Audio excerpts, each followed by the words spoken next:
Bonjour à tous, bienvenue sur la chaîne YouTube donc de Famille Rosary France. Je suis hyper content donc de vous accueillir encore, Père Garçon. Merci d'être là. Maxime, bonjour, bonjour à tous. Donc on est dans un superbe lieu, vous voyez, donc à Garaison. Voilà, merci Père de nous accueillir dans un si beau lieu.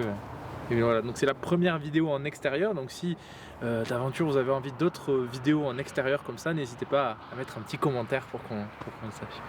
Voilà, donc aujourd'hui on parle donc du troisième mystère lumineux, donc sur la guérison du paralytique. Donc voilà, donc on vous laisse un petit peu nous éclairer là-dessus, et après voilà, je vous poserai quelques questions. Alors c'est un mystère qui est très large, parce qu'il résume une grande partie de la vie de Jésus pendant ces 3 années de vie publique. Son enseignement, parce qu'on nous dit qu'il y avait tellement de gens à Capharnaüm, on est à Capharnaüm, on est dans la maison de Pierre, que les archéologues d'ailleurs vont retrouver, il y a toute cette foule et Jésus leur parle. Et l'importance de la parole dans ce mystère va être très importante. Et donc Jésus parle, il enseigne, et c'est là qu'on pourrait mettre tout l'enseignement de Jésus, qu'on retrouve en particulier avec Saint Matthieu, avec les béatitudes, avec l'enseignement sur notre Père, sur le pardon des péchés, sur le bon pasteur, etc. Et Jésus va guérir ce paralytique. Alors là, c'est beau aussi de voir qu'il y a tellement de gens qui sont là, et donc s'ils viennent, on a l'habitude de dire qu'on n'attrape pas des mouches avec du vinaigre. Si tous ceux sont là et ils demeurent et qu'ils s'entassent là devant la pauvre petite maison de Pierre, c'est qu'ils y trouvent du bien. Jésus vient leur parler au plus profond d'eux. Et ils entendent cette parole qui vient les éclairer au plus profond d'eux. Chacun d'eux, je pense que c'est une première Pentecôte, parce qu'à la Pentecôte, on disait que chacun entendait les apôtres dans leur propre langue. Mais là, tous ces gens, tous ces hommes, toutes ces femmes, tous ceux qui sont venus autour de Jésus, ils entendent Jésus dans leur propre langue, dans leur propre vie, dans leur propre misère, et c'est là qu'ils se sentent touchés par cette bonne nouvelle. Car les évangélistes insistent beaucoup sur cette parole de Jésus qui est une bonne nouvelle qui n'est pas un sermon ennuyeux, puisqu'on nous dit il ne parlait pas comme les autres hommes, d'où il vient cette sagesse. Il y a tellement de monde que des amis, des voisins, une famille arrivent et qu'ils portent un paralytique.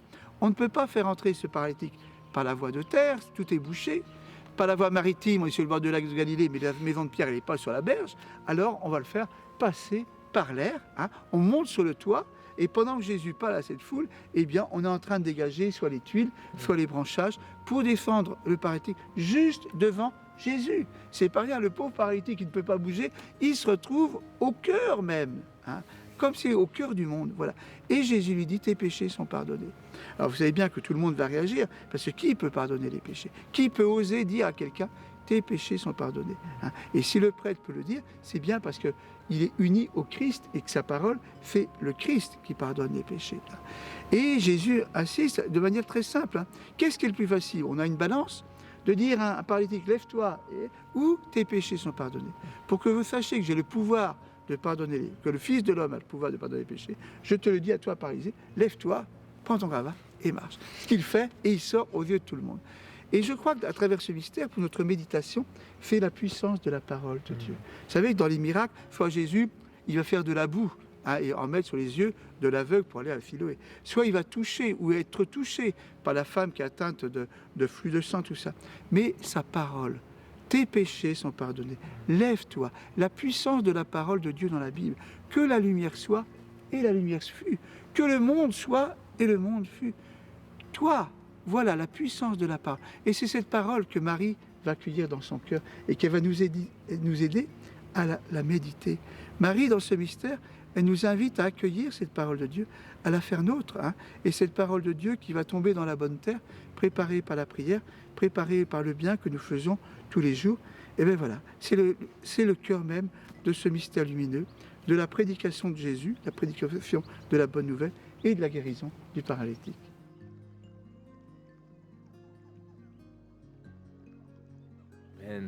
Alors, la première chose que je trouve déjà très très belle, c'est que déjà Dieu vient se donner à tout le monde, même à ce paralytique qui vient par un endroit un peu où on l'attendait pas trop. Il vient se donner vraiment à tout le monde. Et en fait, je trouve ça très beau dans cette capacité de Jésus, où on le voit très bien. Si certains de vous ont vu la série The Chosen, d'ailleurs, que je vous invite à regarder, qui est une super série qui est sortie récemment sur l'histoire de Jésus, vous voyez qu'en fait, il passe vraiment, donc, comme vous le disiez, par les tuiles du toit, Et donc les apôtres au début sont un petit peu oula, qu'est-ce qui se passe? On se fait un peu envahir. Ah oui. Et Jésus dit, ne vous inquiétez pas, ça va bien se passer, je gère. Et c'est très beau de voir cette capacité et de voir que Jésus vient se révéler à tout le monde. Et on a souvent en fait le témoignage de gens quand on va leur parler de Dieu, etc. Oui, mais toi t'es super, mais moi, dans ma petite vie tout seul, Dieu, qu'est-ce que tu veux qu'il fasse de moi? Et ben voilà, je trouve ça très beau que Jésus vienne s'approcher directement, même des plus démunis. Oui, oui. Et les petits sont un peu le paratonnerre qui attire la puissance du Seigneur dans leur cœur et dans leur vie.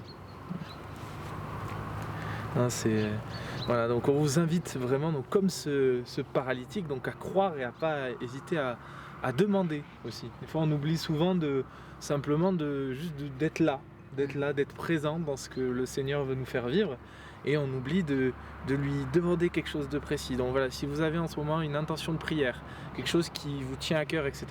Donc au travers, comme je vous le disais dans la vidéo du chapelet, au travers de Marie, ou bien au travers de nos commentaires, on n'hésitera pas à prier pour vous.